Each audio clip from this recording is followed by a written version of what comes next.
Since Repair Clinic encourages you to perform this repair safely, a warning icon will appear when you should use caution. Whether your repair is simple or complex, you'll be more successful if you break the procedure down into steps, making it more manageable. I'll take you through this part replacement repair one step at a time. To replace the float in your LG washer, you will need a small flathead screwdriver and a drill driver with a Phillips bit. Before you begin the procedure, unplug the washer. Pull the washer away from the wall.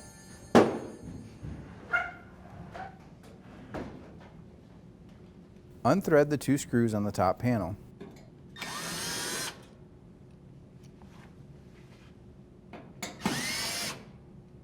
Slide and lift the top panel off.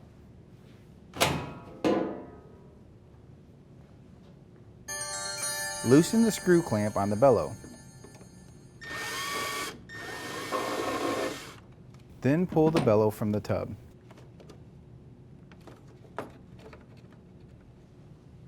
Lift out the float.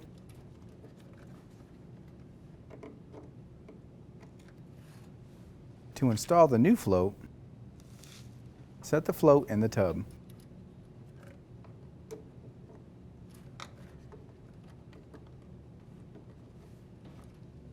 Attach the bellow to the tub.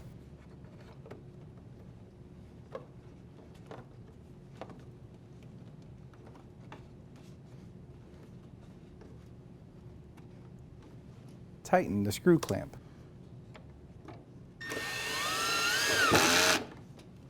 Set and slide the top panel onto the washer.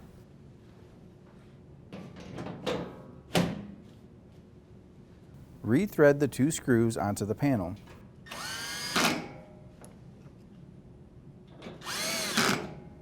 Push the washer back into place. Plug in the power. And your washer should be ready for use.